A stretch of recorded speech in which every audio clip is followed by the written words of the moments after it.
affiliates, sponsors, or production team. This content is intended for informational and entertainment purposes only. Viewer discretion is advised. We encourage respectful dialogue and critical thinking around the topics discussed. Party.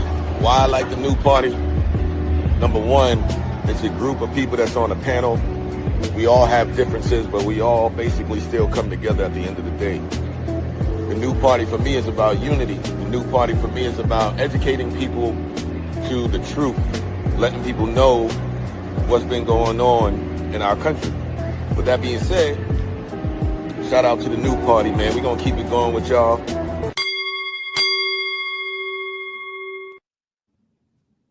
Welcome to the new party. I'm Nora Christine. I'm Gray Mars. I'm Enzo. Mia. Oh, sorry. I was waiting for Kamal. I'm Mia. I'm Skeptic. And tonight on the new party, we have a very, very special guest. I'm so excited.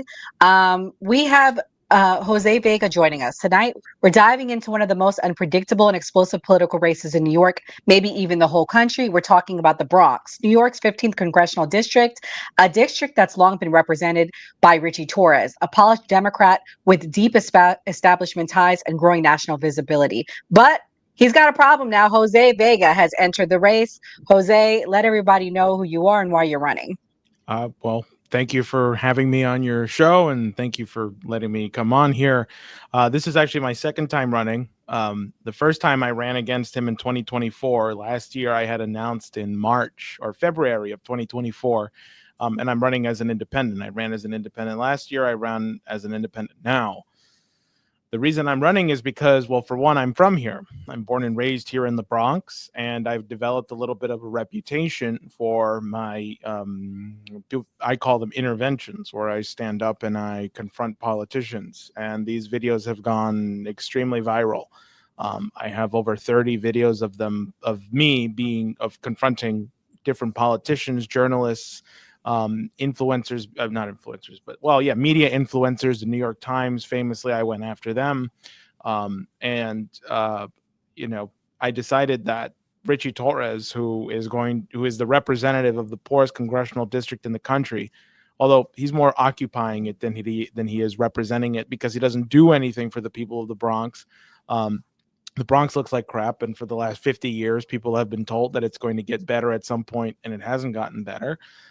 So I decided to throw my hat in the ring, and I refused to run under the two-party system because I think the Democratic Party, as the Republican Party, are both genocidal entities. And, I think it's time for the two-party system to die, and I genuinely mean that. And just because one or two candidates in the Democratic Party may come up that might be good, it doesn't sway me at all. So that's why I'm here.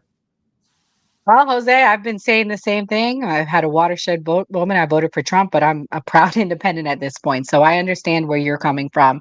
I'm going to let Gray Mars, the founder of the channel, go next. Jose, what's your day job? I run for Congress. I quit my job just to run for Congress full time. When I first announced last year, I was running I was a barista at this little shop called the Boogie Down Grind.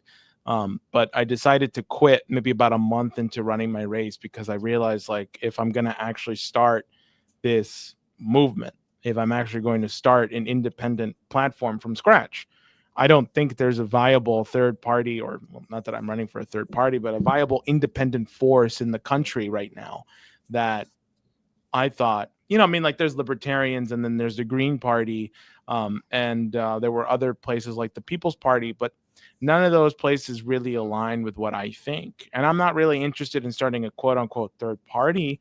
I'm interested in catalyzing other people around the country to also run as independents, and whatever that may mean to them. For example, an independent here in New York may not mean the same thing as an independent in Michigan, or an independent in Florida, or an independent in California. But to have people in government that people can trust, and not, just your representatives' policies, decision making is not based on who's in their pockets, but to know that the person is representing you is the person that you can talk to if you need to and can be reasoned with, and whose mind can be changed, or your mind can be changed because they may know something you don't or see something you don't see it the same way. I think that that's more important. So I quit my job in March of 2024 to do this full time. And by the grace of God, I've been provided for so far, and I'm still here. Okay. Enzo. Oh, did you have another question, Gray? I'm sorry. And thank you. Enzo, what's your question? All right. So my question, it's a little bit. I just got two quick questions. First question would be, what would you say the biggest issue is in your district, and how would you go about changing it? The biggest issue, I think, right now, so when people say it's the poorest congressional district in the country, they're going by the statistic that 35% of the people here live underneath the poverty line. And the poverty line, I think in New York City, is $34,000 a year. And the median income of the 35% of people is $22,000 a year. And I'm part of that, if not less than that. And I think the biggest issue here in the district is poverty. And of course, that with that, that's also kind of an umbrella term, right? Because like when you say poverty, is it just the case that people don't have enough money? No, you have an illiteracy problem. You have a lack of healthcare problem. You have basically the Bronx, I think, ranks worst in almost all categories in the entire United States. So my solution is a complete revitalization of the Bronx economy, but you can't see it just from bottom up. I'm running for Congress because my solutions would be federal, meaning that everything would have to come from the top down. So one of the ways that we would have to revitalize the economy here in the Bronx and New York City and in the country as a whole is you have to think big. You need to have a crash program right now of talking about, or not of talking about, of actually building 50 new American cities in 10 years. The last American city that we built was like Las Vegas, Reno, Nevada, or something like that. I think it was Las Vegas. It's completely a joke. And President Trump said that he was going to build, these new Trump cities, and we haven't seen that yet.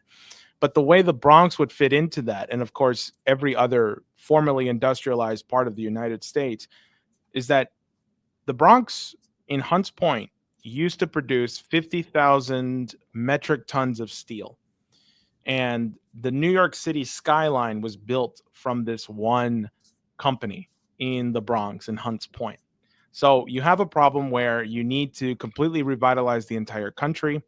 And you have a problem where you also have a lot of illiterate, uneducated, unskilled young men and women who are between the ages of 18 and 30 who need to be put rapidly through a program where they can get the skills they need in order to be city builders. So you're talking engineers, you're talking mechanics, you're talking nurses, you're talking healthcare providers, you're talking welders, you're talking surveyors, you're talking about all the kinds of things that are needed when you're building a city. Of course, someone's got to manage the sewers, somebody's got to manage the water infrastructure. You're talking about redeveloping and reshaping a whole young population of a new generation of Americans to build cities. And I would bring back industry here in the Bronx, and I would make the Bronx a center for that re-education, where we would take what FDR did back in the 1930s with the Civilian Conservation Corps,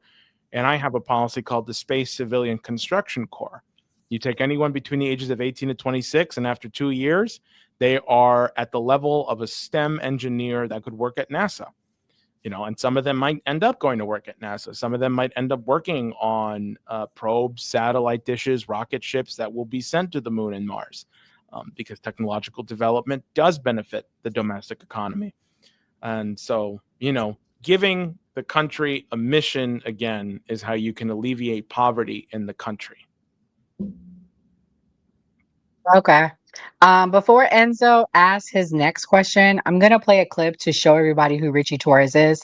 This was in 2020 when Ritchie first won. That's when he first won, right, Jose? Yeah. Okay, here we go. So I'm not prepared to declare victory until every vote is counted. But even if I win the election, it's governing that matters. It's delivering results for the everyday people of the South Bronx. It would be the honor of my life to represent this borough. It's my home. And I would not be here today were it not for my mother. And the South Bronx is full of mothers like mine who have suffered and struggled and sacrificed so that her baby boy can have a better life than she did. And the opportunity to represent the essential workers of this borough, to represent the powerful mothers of this borough, it's the culmination of a dream. But we have to count every ballot. Okay, and so what's your next question? So next question is just pretty much like a little bit of a layup question. Um, Being a native of the Bronx, you got to be a Yankees fan, right? Don't put me on the spot like that. Don't do Oh, that come to me. on, man. No. Of course. Bronx Bombers all the way. All right, thank you. You That's know, all. I'm a huge Yankees fan. Wow. That's the reason I had to ask. no problem. Jose, before we go to the next person, what changed from that clip to now? Like, he said he was for the working class, and from what I see, he's not. By the way, Nora, I sent you a video if you want to play one of mine, which people may have Okay, seen. sure. But what changed from then to now? I guess that Israeli money hit different, you know. Well, no, it's not necessarily true. That's not when that happened. He got changed when he was in the city council. One of the reasons he left from the city council to run for Congress was he said he wanted to help the housing problems. And the way to do that was he had to go into the federal, a federal position. And so he said he was going to run for Congress so that he could then figure out a way to get the federal government involved in NYCHA housing. And actually, I got some of my statistics from him listening to his interviews from when he was in the city council. For example, NYCHA public housing would be the 37th largest city if you only count NYCHA housing. Like if you were to just take the NYCHA housing here in New York City, it would be the 37th largest city in the United States, something like that, right?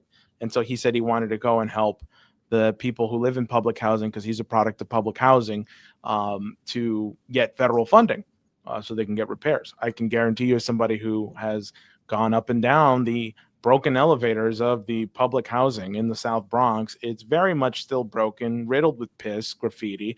The maintenance workers take 2 to 3 weeks just to come and look at the problem, and then another 2 to 3 months to maybe even begin fixing it, to the point that people in these public houses have their own people in the, like, there are other residents who are handymen who, you know, they just call each other and say, hey, can you come fix my cabinet? Can you come and see why this isn't working or why that's not working? So, you know, I think the other thing was that he was never genuine. He was always groomed to be the congressman of this area, and he was always propped up by Israeli money and Wall Street money to be in the Congress. See, the thing is, Ritchie Torres, I think he's 38 now. He was 33 when he first ran, and AIPAC was looking for somebody, you know, in a district like this. You know, it's a very poor congressional district, gerrymandered because it has Riverdale. So in this district, you have the richest zip code in the United States, or one of the richest zip codes in the United States, which is Riverdale and Fieldston. And then you have one of the poorest zip codes in the country, which is the South Bronx. And he was groomed to just be there. And AIPAC was like, oh, great, we can keep this guy in there for a very long time. He's young. We're going to put a lot of money in his treasure chest, and he'll just stay there forever. That was always the plan for AIPAC, to just have congressmen at their whim and use them however they want. Yeah, 1.4 million. All right, Mia, your go. I thank you for coming on and talking with us. So my first question is, I want to talk about food deserts and what you are going to do for the Bronx when it comes to food deserts and how to get affordable, fresh food into your potential constituents, especially the kids, because your answer will lead into my second question. That's a great question, and I'm glad you brought that up, because I was recently studying why is it that groceries cost so much money, and what the government used to do to alleviate the prices. And there used to be something called parity pricing with farmers. So farmers, especially during the Great Depression and up until 1973, and then up again until 1999 with the repeal of Glass-Steagall, if farmers couldn't sell all their produce, the government would buy it. And then they would then resell the vegetables, the produce, the dairy, whatever it was, at an insanely discounted price because they weren't looking to make a profit. So, for one, you have a lot of milk that is just being spoiled, eggs that are being spoiled. You have a lot of vegetables that aren't getting to these places because a lot of the corporate farmers have taken over and killed a lot of the family farmers, and the government isn't really interested in preserving the family farmer. So, I got the benefit of going out to South Dakota and to these other farm states where our food is actually grown. And there's a shrinkage of the family organic farmer, and there's an increase in corporate farming, which gives you all of this GMO'd artificial crap. And you also don't have a big focus in advancing farming techniques either. So you do need to have a big revival of an agricultural industry and a distribution network where you can make sure that this fresh food doesn't just get tossed, it gets thrown away. You actually have to make sure it gets into the places like the South Bronx. And you're right, this place is full of food deserts. You go up Westchester, Westchester, the 2 train stop on Westchester. It's like there's a Taco Bell, a Panda Express, a McDonald's, a Burger King, all in like one block.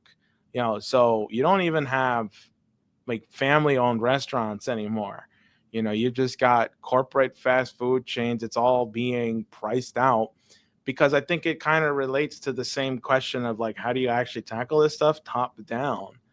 So one is I would refocus our distribution efforts and make sure that fresh food doesn't get thrown away or gets, put into a waste because farmers aren't able to sell it all, and just have the government buy it and then resell it at a discounted rate because the government's not supposed to make a profit.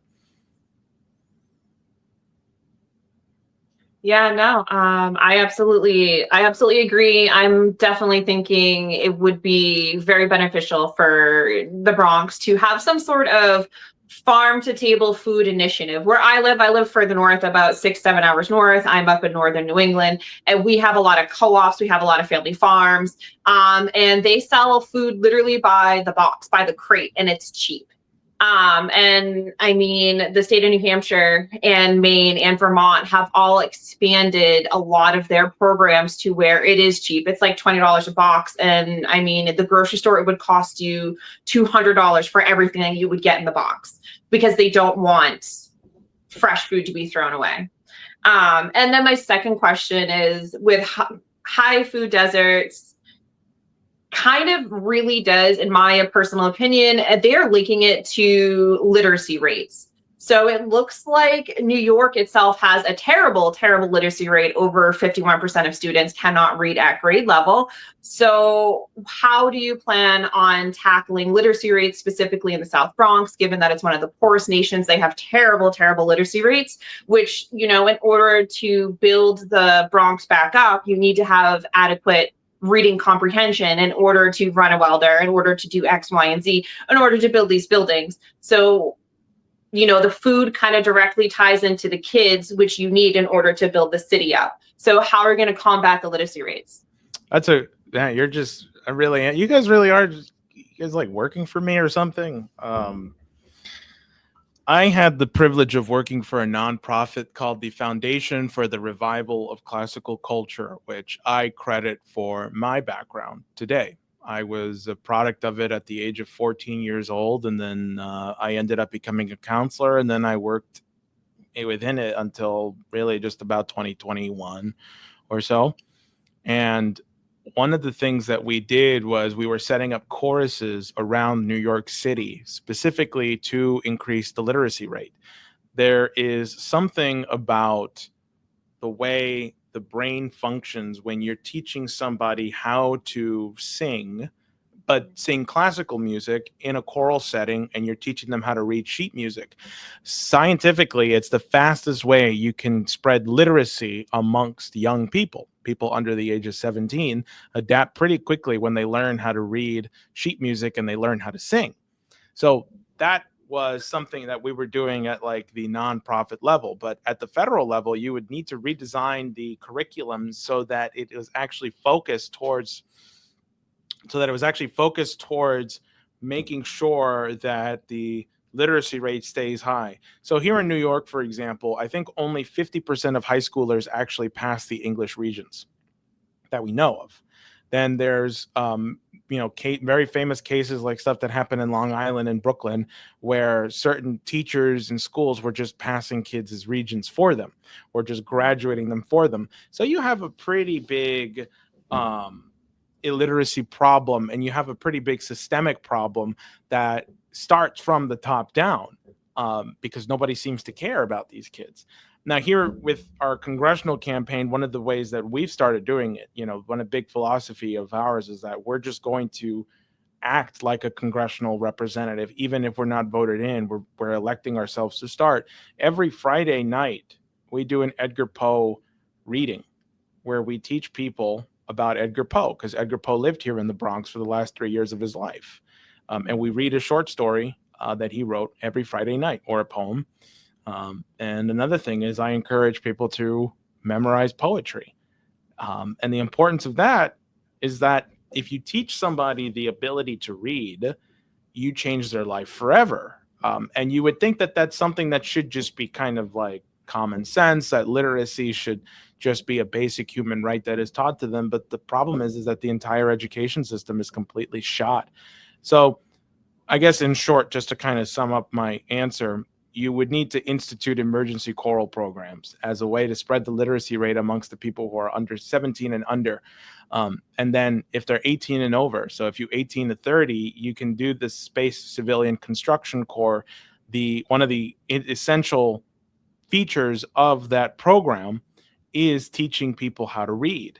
Because in order to actually read a blueprint, in order to actually read a schematic, in order to read a outline for a plan or for a proposal, you need to know how to read. And so that's what FDR did in the CCC days, where he was just teaching people, not him personally, but the programs that he set up were teaching people how to read. And that's what I would do now as well. And we would have no shame about it, especially if you're 18 to 30. A lot of people have difficulty reading today. And first of all, we just need to say that's okay. And let's just get you reading. Let's get you literate again. So anyway, there's two approaches. Below 17, you can start with a choral program. You can get them reading poetry and doing drama too. That's the other thing. If they're learning to memorize lines and they're learning to act out the lines that they're reading, this is why Shakespeare is so good.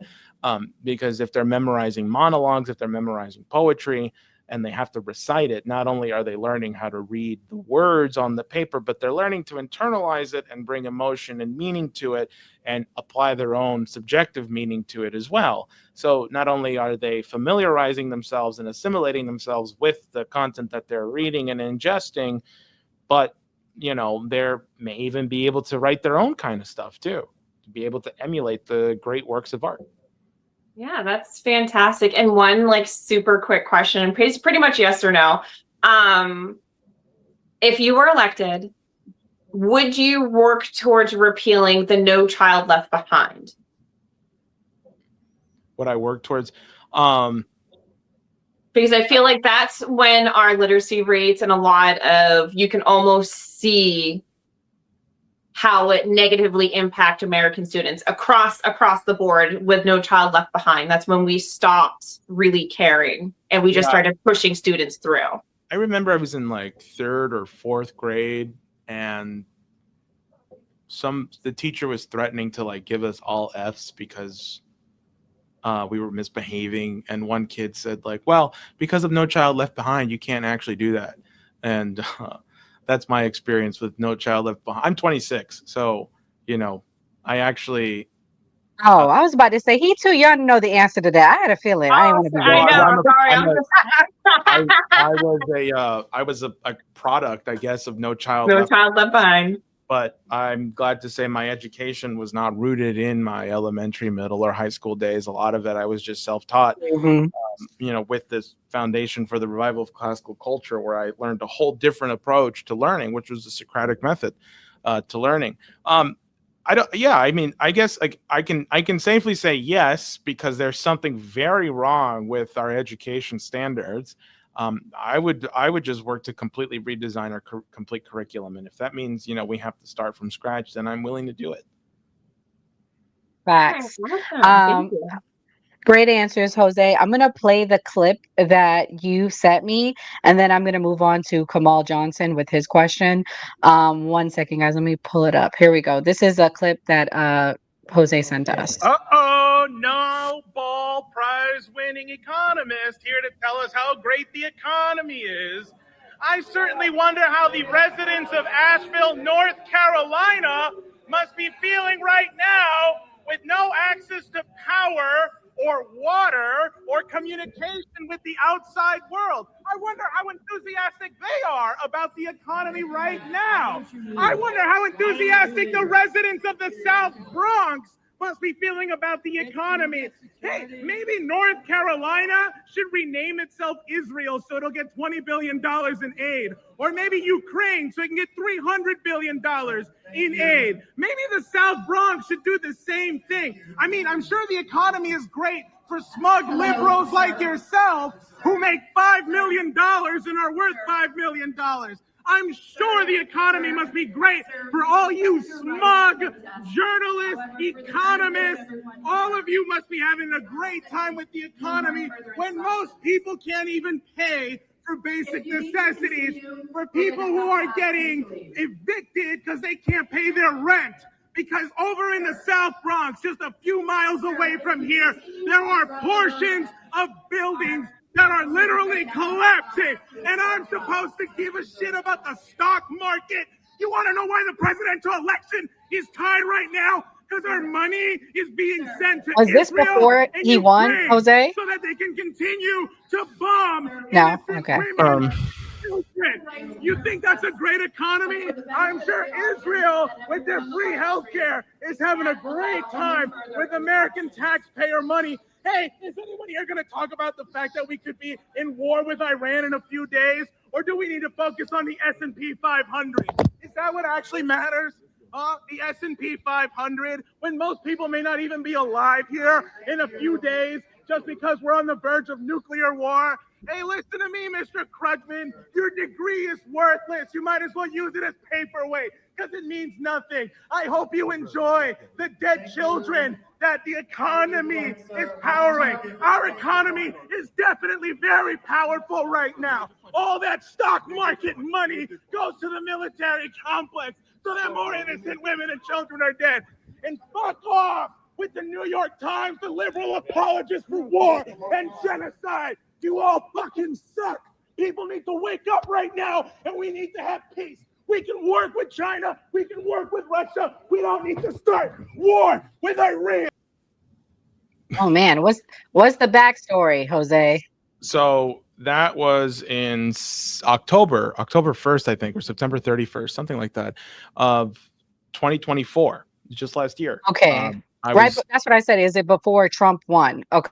Yeah, it was before Trump. Oh, sorry, I thought you meant if it was before Ritchie won. I don't know why I thought that.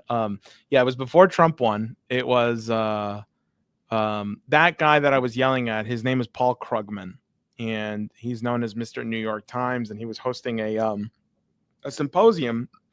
Said the economy is great, so why don't people feel that way?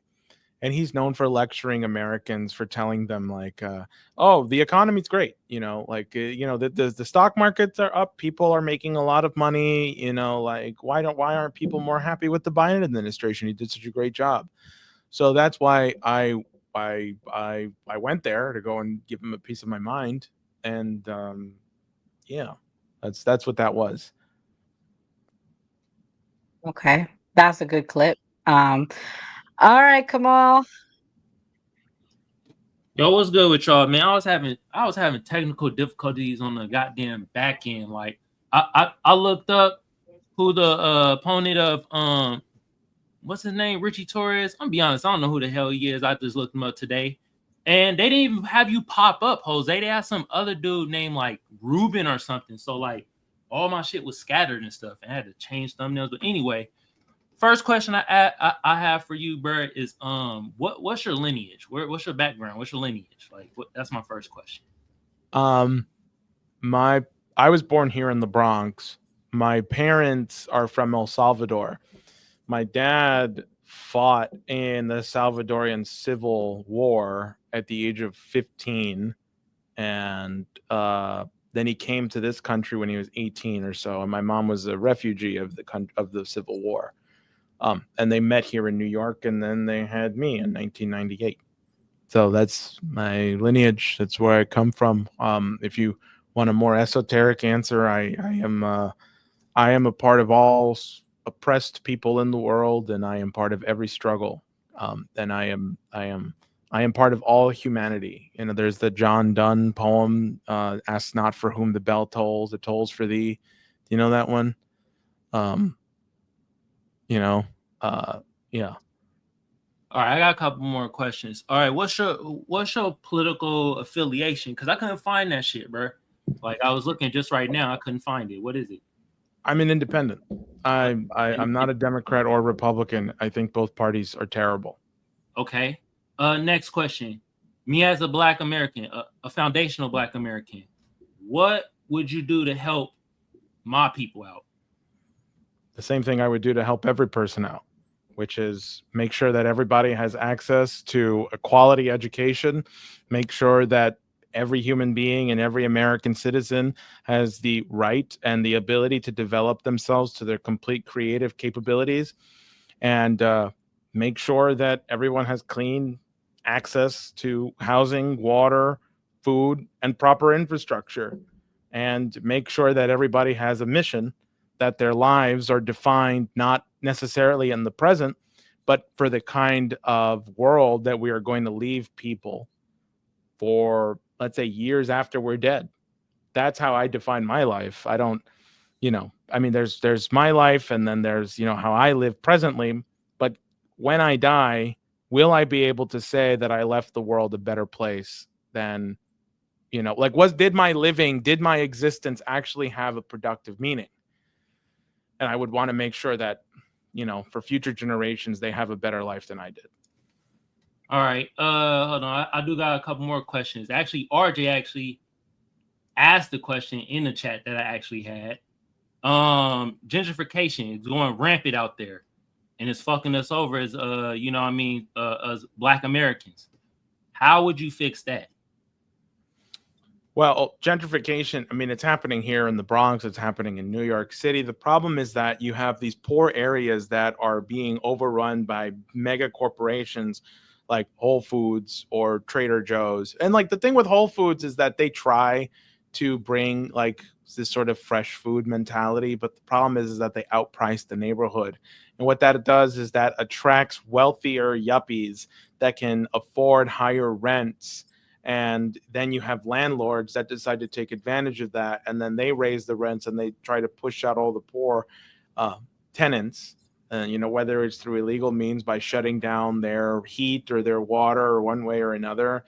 And it's like, for example, I lived in a basement apartment where the ceiling flooded with toilet water because all the sewage water, that's what it was pooling in the ceiling, and then it all just kind of collapsed. I was 20 years old at the time, and the landlord just said, just get out. And like my family and I were homeless, for a couple months or so.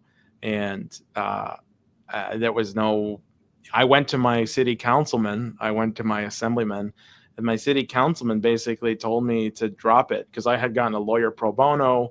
Turns out there was mold in the apartment. And then the city councilman was calling my mom every night saying, your son, if he goes through with this lawsuit, you're never going to be able to rent an apartment in New York City again because your name's going to be on a list. So as a result, my mom got intimidated and pulled away from the lawsuit, and her name was the one on the lease. So, that was the sort of system working for me. So basically, for one, you would need to put people in office that actually care about their constituents and are willing to stick up for them no matter what, which is why, one, I'm running. Secondly, you would need to build new cities. That's just the long and short of it. There is a demand for housing right now that is not being met. And yes, there are buildings here in Manhattan that are virtually empty, office buildings that are just, no one's in them. Should they be reoccupied? Should they be retooled so that you can have housing? I think so. If they're just going to sit there and just be, speculation value, I think that's absolutely horrible. But part of the thing that drives the rent up, part of the thing that drives the gentrification up is the fact that you have these banks that are, the people who actually hold the deeds, not just the landlords. These banks, drive up interest rates, and they drive up speculation prices that even landlords can't afford to pay their bills anymore. And that's part of the reason why it's so insane and crazy right now. There's a big housing bubble. So the first thing you need to do is you need to reintroduce Glass-Steagall to have a separation between commercial investments and speculative investments, and secondly, you need to build more housing, repair the housing that already exists. And I'm totally for a complete and total rent freeze until we can figure out what the hell is going on. I think, the most of the people that are leaving New York City right now are not the billionaires. They're the ones that are staying. It's the working class people that are mostly here, and that needs to change. So I feel you. All right, I got one more question. I ask every politician that come on here this, because I like this to be documented. Reparations for us Black Americans. How do you feel about that? And in what form should we get it? that's a good question, because I'm not opposed to reparations. I don't think they should be cash based. I don't think you can put a dollar amount on the suffering and the exploitation and oppression of 400 years. I think any dollar amount would just be demeaning. What you do is you take places that have been affected long, places like the South Bronx or Detroit, Michigan, or other places where you've had large communities, especially African American communities, where we have been displaced, or people have been, kicked out, or people have lost their jobs and the industry was robbed from them. And you prioritize and do those places first for the revitalization program, which is why I was saying here that the Bronx will be a place where we bring the Space Civilian Construction Corps. The Bronx will get first dibs at reconstruction, at revitalization. And that is my idea of reparations, is that you prioritize the places that were hit the hardest because of the skin color of the people in these communities. Jose, me as a Black American, it's not demeaning for me to get cash reparations. God damn it, everybody else gets cash reparations. No, that's true. And that's something that, like, Sabrina Salvati, she was, Sabby Sabs, like, she was like the hardest on me about this, and I also appreciate her a lot. She's very good, like the other day they were giving Jewish students, reparations or something. They gave the people who were the Japanese internment camp, people who were there, they gave them reparations. So it's like, and if a reparations bill came my way that said that there would be cash-based reparations, I'm not going to vote against it. I would vote for it. Because if we're going to give money to anybody, I'd rather it go to the people that, are part of the lineage of people who were brought to this country, against their will and were exploited and oppressed. Yeah, the money should go to them instead of these military industrial complex war machines or these companies like Palantir that are currently surveilling the United States and its citizens. Like, so I hope that's a, but that was, I give you this, Jose. That was the best answer that I heard from a politician on this motherfucker. I'll tell you that much. Everybody else done gave me some bullshit. At least you done came at it correct. You feel me? Wow. Okay, guys, we're going to transition on. I'm going to play a quick clip, and then I'm going to have Skeptic ask her question. This clip is Ritchie Torres being confronted. Of Israel killing its own people. How do you feel about that? You are a supporter of Hamas. You do the bidding of the CCP, the bidding of Russia, of Hezbollah, of Hamas. To answer questions. Do you support the Hannibal Directive? I am not accountable to hacks of the Chinese Communist Party. Israel killing its own people like they did on October 7th. You are Hamas murdered Israelis. And thousands of Israelis murdered, maimed, tortured. They used the Hannibal Directive, which meant they could kill their own people. You are dangerously delusional. You don't even believe that? And you're promoting the propaganda of Hamas. And you should be ashamed of yourself. The propaganda of Hamas that's been said by Netanyahu himself, admitted. You are a disgrace. Do you listen to what Netanyahu himself No, I listen to the truth and to the facts. Admits? And the facts tell us that Hamas is a terrorist. You are a tool of AIPAC, that's all you are. All right, Skeptic, your turn. Hey guys, sorry I couldn't be on camera. I had a long day of training today. My main question is, how do you feel and what is your stance on immigration, being that you are from a Latin American country, El Salvador? And I also wanted to know why, although I don't see this as a negative issue per se, I actually agree with you. I think the political parties are a tool for the people to have their needs met. And I do think that both parties have failed in some aspect and have racism rooted in them. But what is the main reason why you couldn't run for either party? On the first question, I'll just make it very succinct. I think that ICE should be abolished. I think that the fact that now, if you want to sign up for ICE, you get a $45,000 sign-on bonus. I think that that's completely absurd, because $45,000 is like a lot of teachers' salaries, and for a whole year. And so you're going to tell me that we can give some guy $45,000 just to sign up to, demean and kidnap people and send them back to a place they may not have even been in for 10, 20, 30 years. And also, I think it's being used as a way to set up a fascist dictatorship. I mean, ICE is not really about the illegal immigrants. It's not even about the criminals. It's about setting up means and methods to go after American citizens and anybody who's critical of its foreign policy or of its policy in period. That's what this ICE setup is all about. Palantir has been given a contract to track as many illegal immigrants as it can and to develop the tools and means to do that. So that's, of course, through their tracking through their cell phone, that's tracking through their employment, that's tracking through their taxes, that's tracking their location. It's absolutely insane. And you're telling me they're going to stop at illegal immigrants? They've been doing it to American citizens long before they were doing it to illegal immigrants. We're just seeing the new generation of it. So frankly, you should abolish ICE. And, does that mean we shouldn't have safe borders? No, I didn't say that. I think you should have secure borders. I think there is a way to do both without demeaning and demoralizing and robbing people of their dignity. At the same time, I understand that there's a lot of crime that comes through the southern border. Hey, the NSA spies on every cell phone in the country. They knew what was going on with Jeffrey Epstein and decided not to do anything about it, right? So you're telling me they don't know where the drug cartels are? It's totally bullshit. Regardless, the second question was about the two-party system, right? Why I did not choose to run as a Democrat or a Republican. Yes, I mean, you're right that they're rooted in racism. And, it's not like there aren't people in these parties that I don't look up to or that were a part of them. For example, one of the people that I look up to is Lincoln.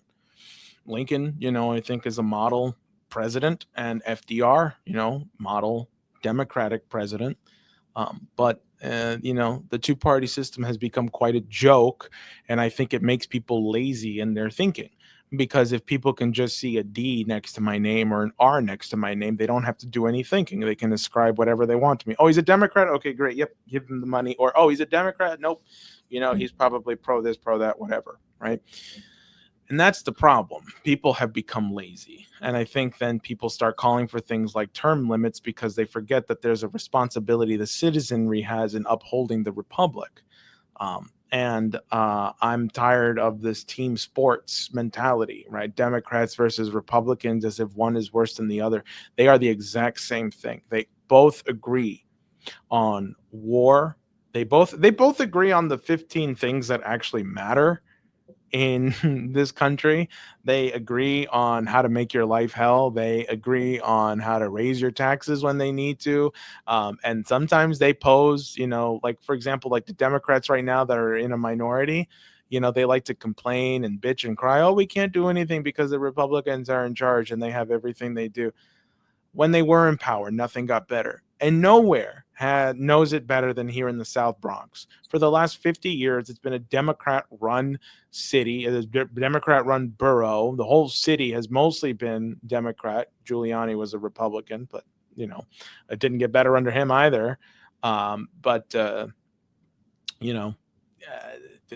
I'm sorry. And like, if that means I have to re-educate people, go through the work of knocking on doors, explaining to people that I'm not running in the primary and I go right to the general election, I will do it. I will do whatever hard work is needed to kill the two-party system and get people to think again. I agree. That was a great answer, Jose. So guys, Jose, are you gonna stay for the show I can to stay on give for your another 10 reactions? minutes if you'd like, or if you think it's cleaner that I just hop off now. Yeah, probably cleaner that you hop off now. Jose, can you let us know when when they can vote for you, where they can support you at? I really appreciate you coming. Sure. People can go at votevega.nyc. You can sign up to donate and volunteer and join us on the streets. People could follow me on Instagram and X. My X handle and my Instagram handle are the same. It's somewhere right here at Hoseby Trigger. I made this when I was 14. Forgive me, Hose B, because Hose A was taken. And you can sign up and follow me on the social medias there. We're trying to do a big revitalization of my social media right now. My election isn't until November 2026. And yes, I know I'm starting very, very early for a midterm run, but quite frankly, I don't care. And there are people who have been pressuring me to either run as a Democrat because they hate Ritchie Torres so much that they want me to primary the hell out of him, or get out of the way for the Democratic nominee. And my point is that we don't need to, just because some politician wants to challenge Ritchie Torres in the primary and say, "Hey, I'm not pro-Israel," you think that makes you great? You think that makes you a great politician? I guess it does right now, right? Because of all the ass kissing that politicians do to Israel. That's true, right? But what's your economic platform? Where do you stand on war with China? What do you think about the war in Ukraine and Russia? What do you think about economic industrial revitalization? Do you think walkable cities are an actual form of good infrastructure? What are you going to do about the sewage system that hasn't been updated in Queens, okay, for the last 50 years when President Carter said he was going to do something about it, right? That's the stuff that actually makes you a good politician. So my warning to people who are my age, and younger, who are going to be voting for the first time, it's like, listen, being against the genocide is good politics. Being pro-Palestine is great politics. But I'm running for federal office, okay? And we don't need to replace Ritchie Torres with some know-nothing congressman. We saw that already with AOC. We saw that with Jamal Bowman. I'm not interested in being that. You know what? It's kind of like what's that thing, right? You have to love yourself, right? And you have to pick people to be your partner who are going to be at your standard, and we don't settle. We don't settle, okay? Just because he doesn't beat you doesn't mean he's a good boyfriend, okay? He can still be lazy. And that is very true for politicians as well. Just because he doesn't want to send your money to Israel doesn't mean he's going to be a good congressman, okay? So anyway, I hope that makes it clear. And again, votevega.nyc, and you can follow me on social media, Hoseby Trigger. So thank you all. Thank you, Jose. Good night. You have to come back closer to the election. Actually, we have some really big people lined up, so we really appreciate you coming. You are actually a big person. I think. I think that you have a very good chance. I wish you the best of luck. I will support you in any way and retweet anything for you. So we really appreciate you coming. Thank you.